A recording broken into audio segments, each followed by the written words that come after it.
Welcome to the Plant Trainers Podcast, where we're helping people improve their quality of life through nutrition and fitness. And now, your hosts, nutrition and wellness coaches, international speakers, Adam and Shoshana Chaim. Hey, I'm Adam Chaim. And I'm Shoshana Chaim, and we are Propelled by Plants. Today we bring to you episode 388, Raising Spirit Through Love Letters with Aaron Fisher. In this episode of the Plant Trainers Podcast, we have Aaron Fisher back on to talk about raising spirit through love letters and how he inspires others, motivates others. And the love letters part is actually his new book that's hot off the press. Aaron has been a good friend since he was last on the show. And while he was training and carrying out his COVID-safe, self-supported IronMan, Adam was inspired to help him out on his runs. And he even had an athletic endeavor of his own as part of Aaron's I Am Challenge. The way Aaron talks about helping others and getting them to live the best that they can is really, really inspiring. And we dive into more on his book too. We're super excited for him. Aaron was born with an innate passion for helping others. In his 20s, he moved to China, created a charity to facilitate schooling for kids in remote towns throughout the country, spoke globally at motivational business development seminars, and has coached Fortune 500 companies like Yahoo and H&amp on leadership and personal development skills. In 2014, he co-founded Copper 88, a unique garment embedded with rehabilitation and health attributes. Aaron spearheads the company's research and development team, driven by a core value system to help people all over the world feel and live better, healthier lives. Aaron's also an established photographer, mindset coach, and recently he released his new book, Love Letters. You're going to love this episode. There's so many great insights, so much motivation,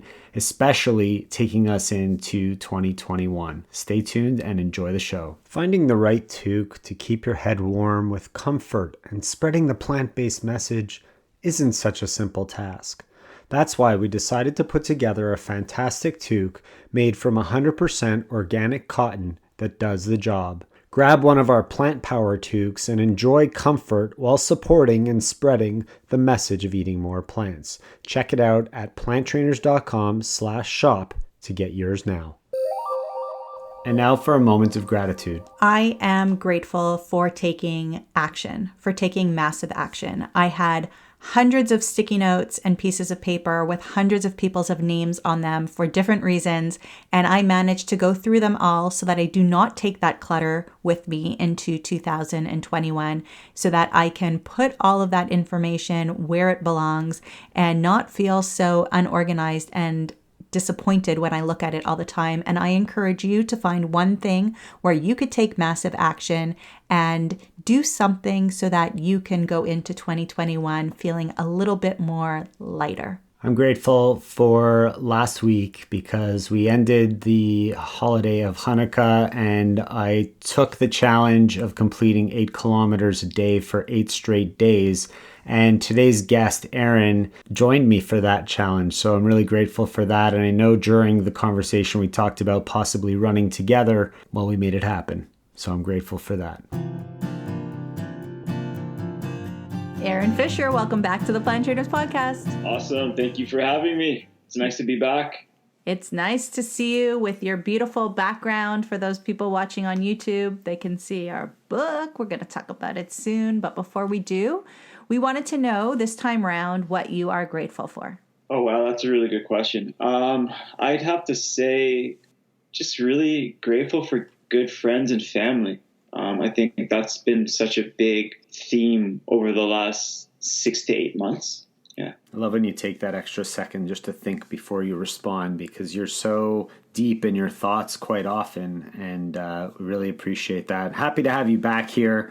And we had you on the podcast in episode 284, where we talked a lot about goal setting and setting intentions for the new year. It came out January of 2 years ago already, I think. And so for anybody who's new to the show, hasn't listened to that episode, it was a very powerful one.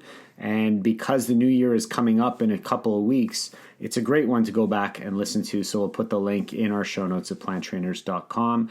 Aaron, for anybody who doesn't know you, maybe you could tell us a little bit about yourself and tell us a bit about how you came into a plant-based lifestyle. Ooh, what aspects of myself would you like me to share?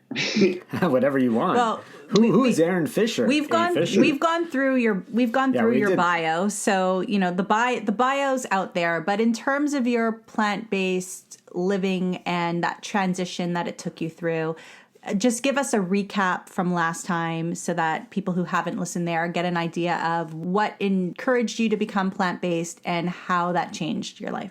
Yeah, speaking about that aspect of it, it's really interesting because I spent a majority of my life just eating absolutely everything. I didn't really care what I put in my body. None of that really mattered. I didn't really see myself doing much with my body anyways, so I just ate because I wanted to eat. You're hungry, you just put things in your food, in your stomach. And my change started happening when I quit smoking about 8 years ago. And I was sitting with one of my mentors, and this is when I was going through a change in my life. And he's like, he looked at me and he's like, you're one of the biggest liars I've ever met. And like here I'm like sitting next to this man, and like I'm doing my talks. I'm working with Fortune 500 companies. I have my charity, and he's like, I'm at like the pinnacle of like feeling great, and he's calling me a big liar and a phony. And I'm like, why? He goes, because you smoke. He goes, you go to these countryside, you talk to the kids, and you smoke cigarettes. They see you, they smoke. You kill the kid. How do you feel? I'm like, wow, that's strong. 30 days later, put away the cigarettes. And then a year later, I started like looking at different things that didn't hold any power within my life. And I'm like, drinking. Like, what does drinking really do? How does it really benefit? So I'm like, I'm going to go 1 year without drinking, which has now turned into about 7 years. And through that, I started rock climbing, I started running, I started being more active, I started using my body more. And I didn't even realize it, but less and less time I had meat on my plate. My body just didn't crave it anymore. Like I would go out and I would order all this food, and there would be like maybe one dish of meat.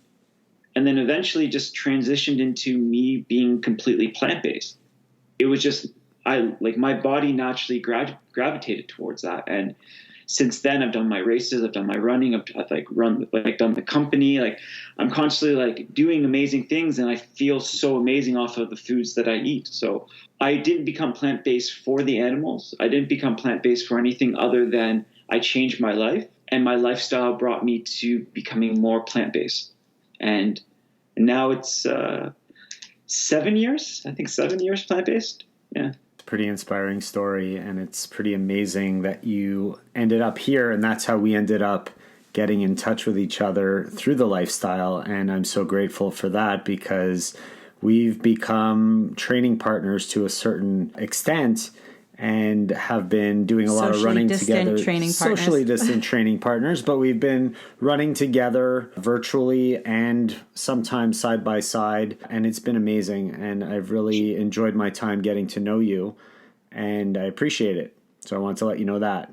I appreciate you, man, in so many different ways. And there was always social distancing kind of training, because I have him so fast and I always have to try and catch up with him. So there's always that good 6 feet of distance between us at all times. You're so out of control right now.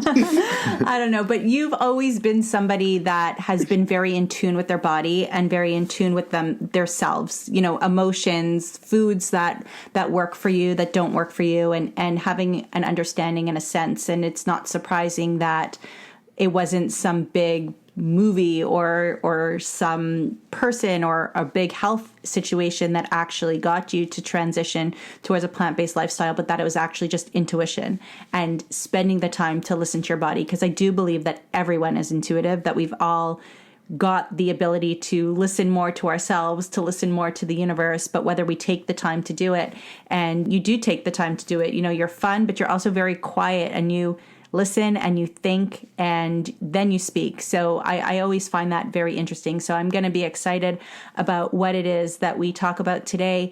And I know very well that you did a self-supported IronMan over this COVID time. And I know that there are many people out there who are extremely disappointed because they were all geared up to do their first Ironman, their 10th Ironman, their anniversary Ironman, their No More Cancer Ironman, and all of these Ironmen got canceled this season, of course, because of COVID, and people were left unable to compete. But you didn't accept that. So tell us more about tell us more about the thought process that made you say. Well, so you were set up to do an Ironman race in August, and the world shut down pretty much in March, and you realized that race is not happening, but you still had the motivation within yourself to say, I'm going to do this anyway. Nobody's going to stop me. I don't care. I'm just making it happen. And that's not a reaction that a lot of people have. So I want you to tell our listeners and us a little bit about that process of how you got yourself motivated enough to do that, and about the whole experience, because it was a pretty awesome experience. So the end of 2019, I finished running 35 races. A couple of them I did with Adam, which was a great one, the hills. We both came in first place. Not that it's about that, but it was really nice to run a race with a really close friend and to just get that emotion and that feeling and being able to place. And at the end of the season, I did an ultra, and I ended up hurting my ankle really bad. The mud, it was supposed to be the easiest race of the year, but it was just raining, and then these beautiful dirt roads turned into like these beautiful swamps.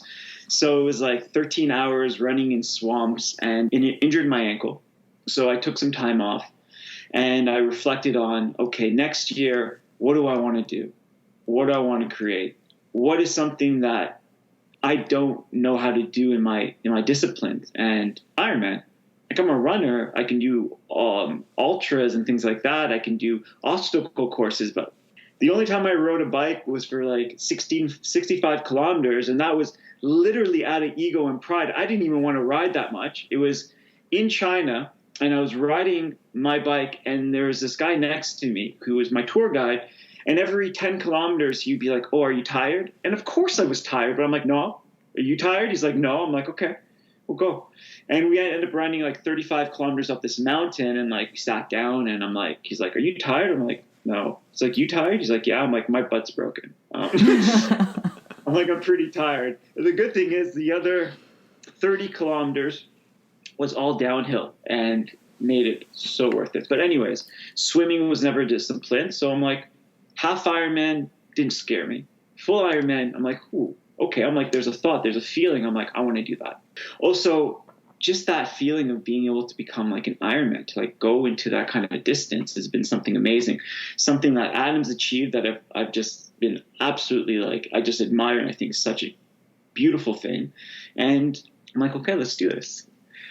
So I took a few months off, had to refocus on my body, refocus on my legs, refocus on like my training, because my ankle was still in a very rough situation. And then by February, I started to do a little more action. And then all of a sudden it's just like, hey, all the races are done. Like, there's no races for the year. And the crazy thing about that, I have to say, is like, normally by January, I've already signed up for 20 races. I'm already gone for a couple months of the year, and I'm training in different countries. I don't know why. I just didn't. I didn't sign up for any other race other than the Ironman. And all of a sudden it's just like COVID happens, and it's just like, no races are going on this year. So it comes down to that one thing that I've always done. It's just like, you make a promise to yourself. The one thing I always do is I always keep the word. I'll always keep my word to myself. If I promise myself I'm going to do something, I'm going to do it. I don't know how I'm going to do it, but I'm going to do it. I'm going to figure out a way to do it. And I believe that the universe, society, friends, energy, whatever it is, will come together to help me to create and to do the things I want. It's not going to be easy, but I'm not looking for easy. I'm looking for growth. And that's what I got. So I got a bike, a vintage bike off of Facebook for like $300. And I started riding, and I went on like a little course, and I used Strava for it. And then I noticed that there was somebody else on my Strava, and he's always coming in first in the area that I'm running in. So I send him a message. I'm like, do you coach? He goes, yes, I coach. I'm like, okay, now I have an Ironman coach. and started training with him, started putting in the work. And it's so different when it's just like you're by yourself. Like, where's the motivation to do this by yourself? Where's the motivation to want to get up? Where's the motivation to want to run? Like, when you run in a race, there's that energy of so many individuals, but what am I really running for? And that question would come up. It's like, why are you doing this? It's like, just be lazy. You don't have to do this. Nobody cares. And I'm like, it's always those voices. And we always have all these voices, but the voices don't matter. The voices are just residual noise that don't matter in our life. Our actions are what matters. And the more actions we take, the more voices we hear that actually help us to move towards the things that we want to in life. So kept on going. Every day it's like, don't get on the bike. I'm like, awesome. So I went on the bike for an hour. It's like, don't go for a run. I'm like, awesome. Went for a run for 3.5 hours. I'm like, anytime it's like, don't do it, I'm like, awesome. Let's just keep on doing these things you're telling me not to do it, because every time I do it, I feel better. And moving towards the Ironman, it was great. I actually started reaching out to some people. I'm like, hey, do you want to go for runs with me? Hey, do you want to go for bike rides with me? And slowly started creating like a social distancing community of individuals. And because I was working up to such a big goal, I was finding people. I'm like, what's your goal? It's like, I want to run a 5K. I'm like, great, let's train for your 5K. So they would train for their 5K as I was training for my Ironman, and they would meet me on my slower days, and they would compete their 5K, and I would run with them and support them. So one of the biggest things in motivation was, just because you have a goal that's so big does not mean that you cannot support people that have goals that are so small. And their small goal was once your big goal. And your big goal is not bigger than their small goal. So just because I'm using the word big and small does not mean my Ironman succeeds or is better than anybody running a 5K. A 5K is just as hard as running an Ironman if you've never ran a day in your life. So instead of just making it about me, I made it about how can I bring more people into this and support them as I move towards my dream, as I move towards my Ironman. So closer to the event, I met somebody who had a nutrition. Normally I do races with no nutrition, but I was recommended to actually take an intake. So I decided to take an intake.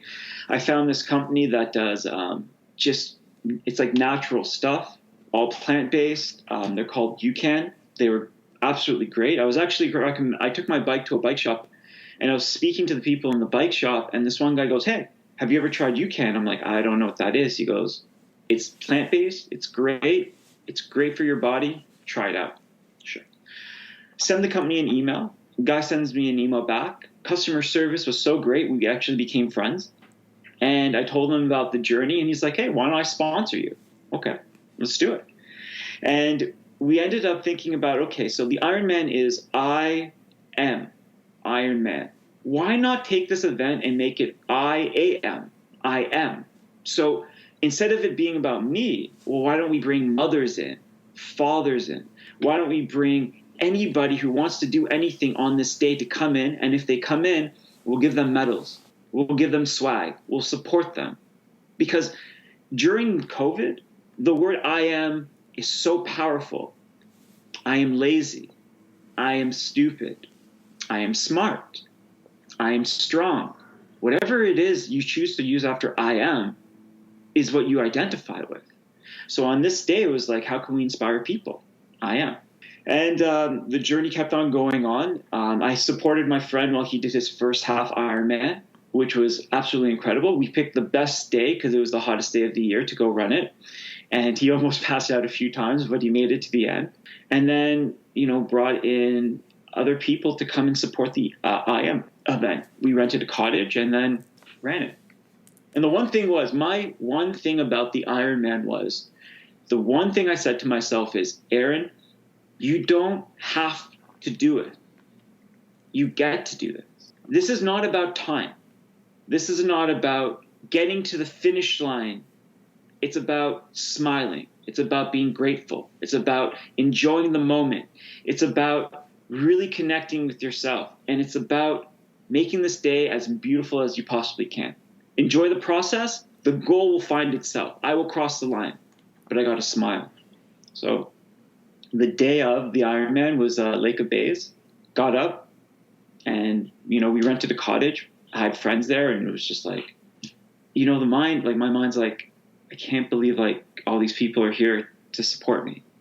Like, beyond gratitude, beyond grateful. It's like, the idea is like, I'm surrounded by such amazing people.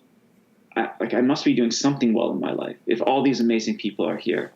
And they cheer us on. Well, they cheer me on, and I put on my wetsuit, and I get into the water. Water's nice and clean and just calm. And I swim to the island, and I start swimming back. And the guy in the kayak, my friend, he was yelling at me, but I can't hear him because I have my earplugs on. And he's yelling at me, and I'm still swimming, and I'm like, I don't know what's going on. And like, he's pointing with his paddles in directions, and like, because I bring up my head, and I'm like, what's going on? So apparently we got lost on the swim. Yeah, so we picked how far to go. But the thing is, when you swim from a cottage that you've never been to, it's nice to see where you go out, but swimming back, all the cottages look the same. So instead of like swimming the normal Ironman distance, I actually swam an extra 400 meters till eventually we found it. And take off the wetsuit. My friend's cheering me on, and he's like singing songs, like Rocky, Eye of the Tiger. Get into the car. I get onto my bike, and I just start going. And the one thing about the Ironman course is, so I designed the Ironman course, and the day I designed the Ironman course, like I went up to the Lake of Bays the week before, and I was noticing like all these people doing the course that I was designing backwards, and I'm like, why are these people punishing themselves?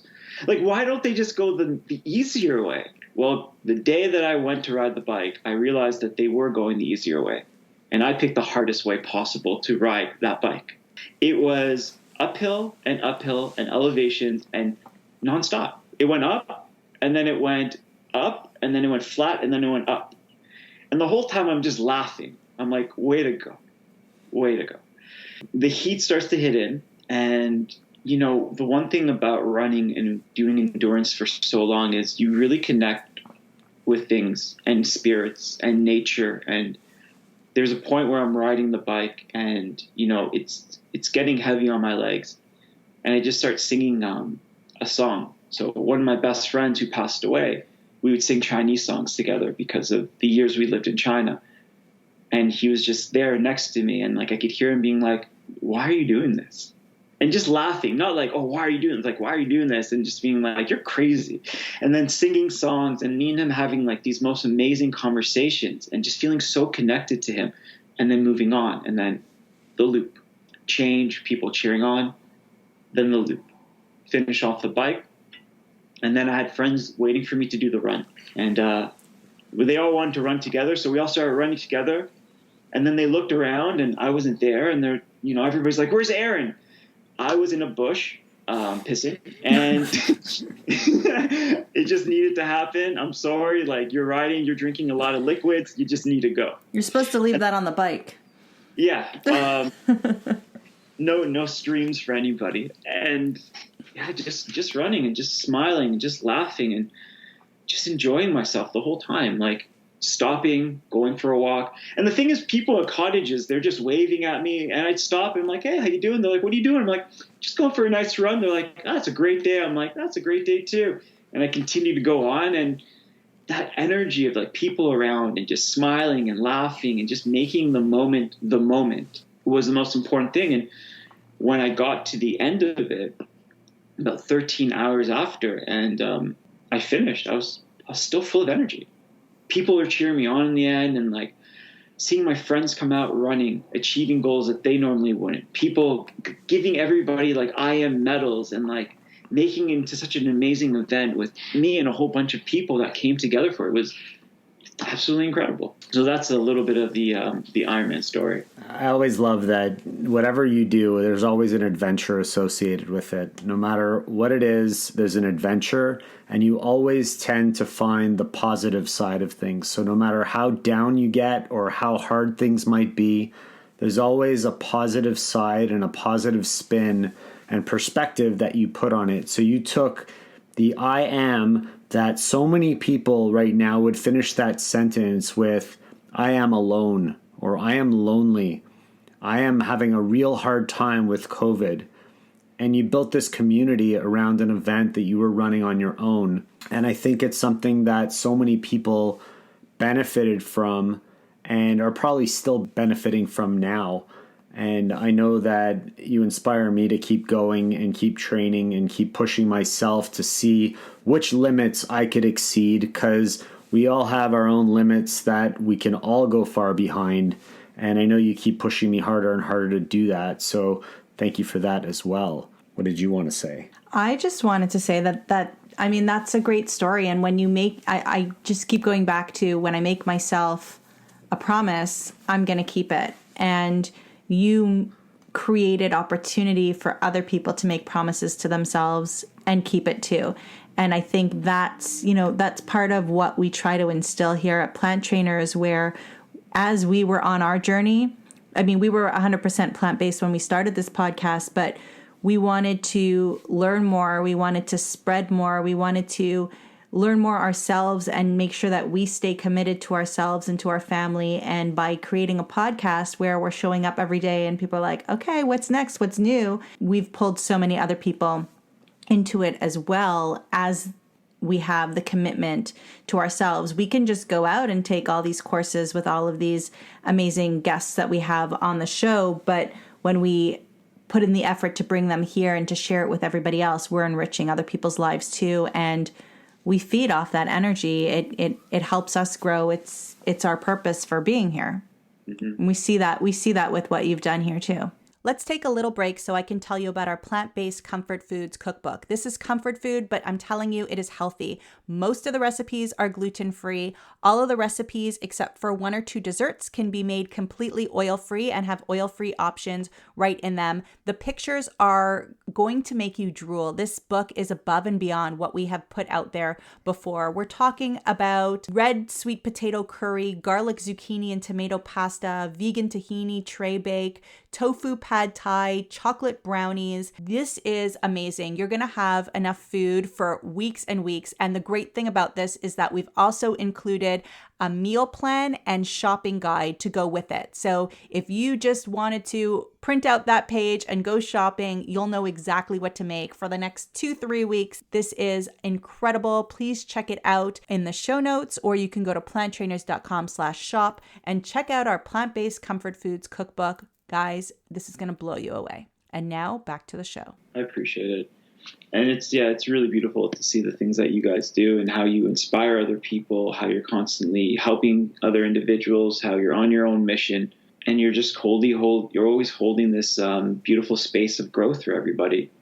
It's not judging them of, you aren't like this. It's like supporting them and being like, well, what is it that you're looking for? And no matter what state they are in their life, whether they're fully plant-based or not, you're always able to help people on their mission. You're always able to support people on their mission. And I find that to be something extremely valuable, because nobody wants judgment. Nobody wants to be judged. They want support, because we're so busy judging ourselves sometimes that to actually meet other people and be like, oh, you really do care about me? Oh, you're not going to judge me because I've done this, this, and this? Oh, you really want to help me?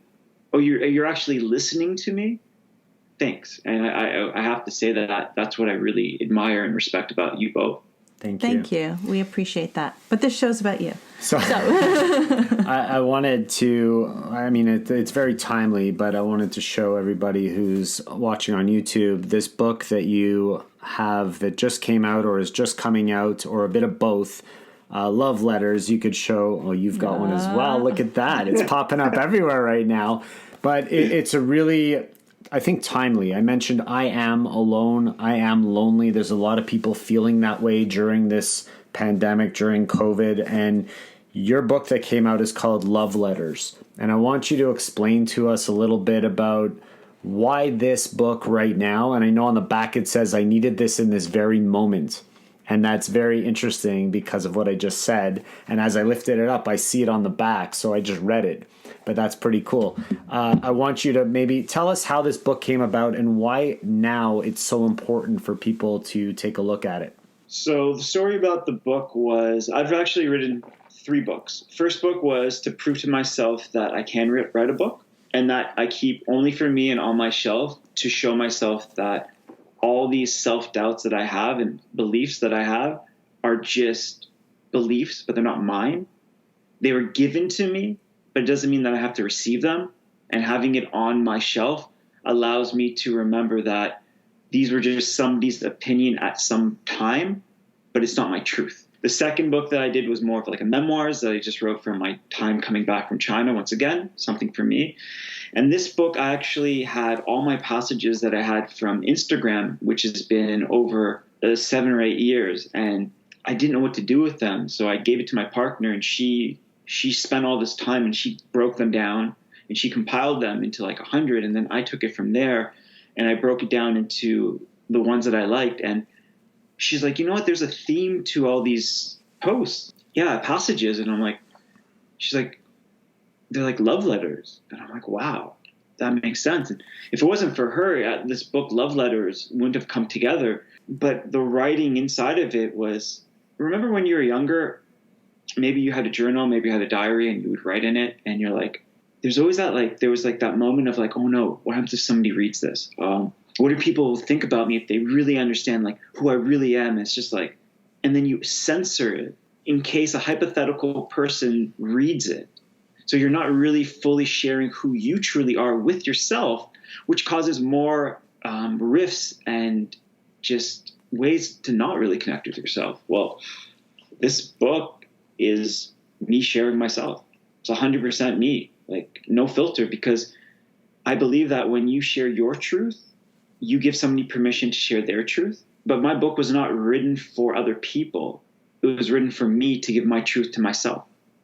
And through that process, it's allowed a lot of individuals to do the same. So when I write a passage, when I write anything in the book, it's not like, what is everybody going to like? It's like, no, what do I need right now?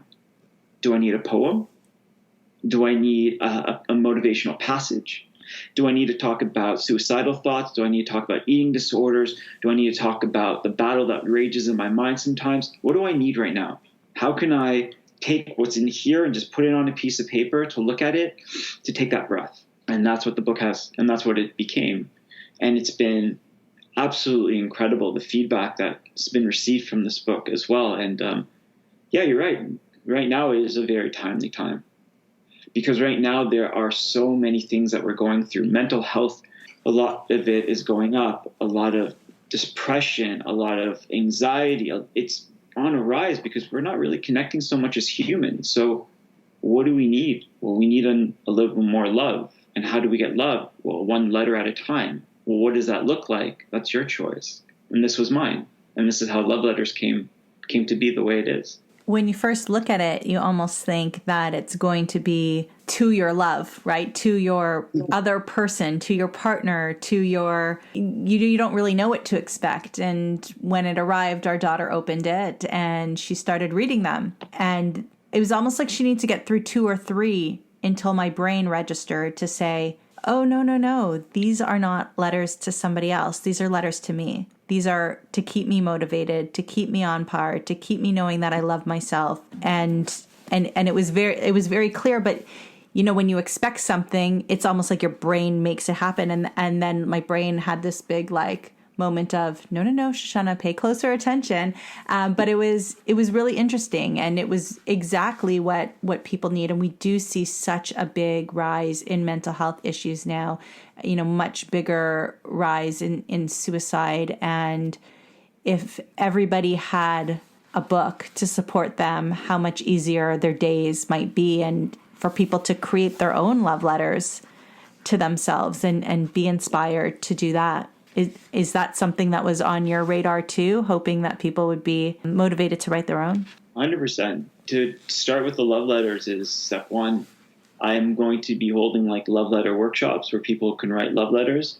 I believe that we need to express ourselves, and writing is such a great form of it, that speak to that emotion, speak to that feeling. And a lot of times these thoughts are like going around our mind like nonstop. It's just like, well, when you write it down, it's almost like you keep them on a piece of paper and they have nowhere to go. Like you can see them.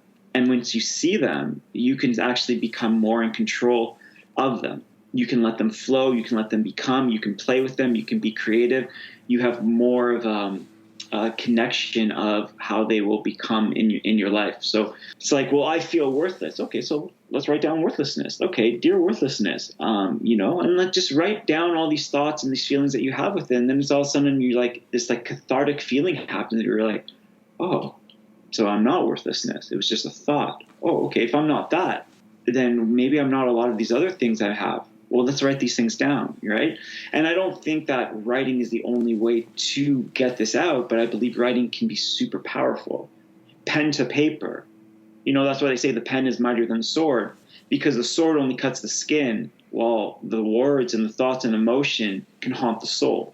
This is why getting it out can really help to take a lot of the inner world and put it on the outside. And then once on the outside, you realize that it's not even so bad. It's not even me. It's not even, I have a choice in this option. Like I have a choice in these situations.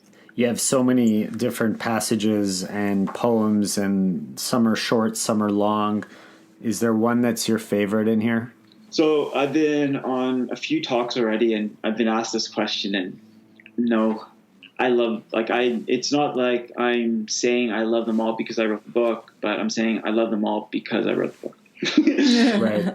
Because these are all timely in certain points in my life. So every time I read, it's like when I read a passage, it brings me back to that moment, to that time. And in that time was one of my favorite moments because it really did help me. It really did.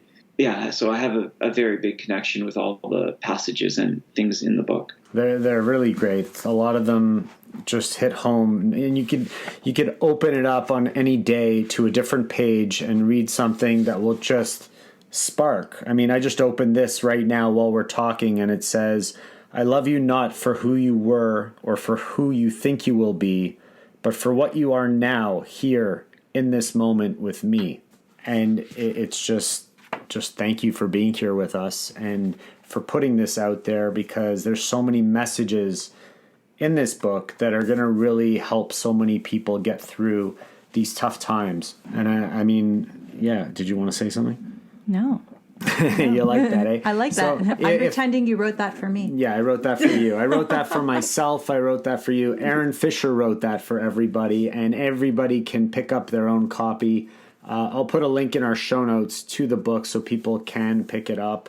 Aaron, if anybody wants to reach out and connect with you, where would be the best place for them to go? So the best place to go would be Instagram, where it's The Awakening Self, which is always great. And on The Awakening Self, there's in my profile, you can find my podcast, you can find my YouTube channel, you can find previous talks, but you can also find ways to send me your email, to send me a message, to book like a 30-minute chat if you want to have just a conversation about things. So in there, you can have access to pretty much all the ways to contact me. Perfect. So we'll link to that in the show notes at planttrainers.com. As always, it is our pleasure to speak to you. We love hanging out with you. Thank you for everything you've done for us personally and for all the people you come into contact with, and for sharing the love letters that you are sharing. And I can't wait to get back out on the road with you and start running again, which hopefully by the time this podcast comes out, it's already happening. Right? Thank you again so much for your time, for everything that you do, for all of your friends, for all the people who are not your friends yet, that you don't even know of yet. And we really do appreciate you being here today on the Plant Trainers Podcast. Beautiful. I thank you guys so much for having me here. I really appreciate you guys. Thank you. Thank you all so much for listening to this edition of the Plant Trainers Podcast. We want to make sure that you subscribe on iTunes, Google Play, iHeartRadio, Stitcher, or any other podcasting platform. We really appreciate the feedback we receive from you. Every time we get a 5-star rating or review on iTunes from one of our fans, it really helps other people find us, just like you did. Thanks so much to our patrons. To become a patron, visit us at patreon.com/planttrainers. Even supporting us with $1 really makes a difference in the quality of the show. And don't forget to connect with us on Instagram and Twitter. Our handle is @PlantTrainers. Like Plant Trainers on Facebook, join our newsletter, and check out our website at planttrainers.com for awesome recipes, a list of our services, and of course, our latest podcast. We encourage you to email your questions to info@planttrainers.com so that we can help you improve your quality of life through nutrition and fitness. So we hope we've inspired you today. Join us again next time and have a healthy day. Or is that too corny? It's a little cheesy.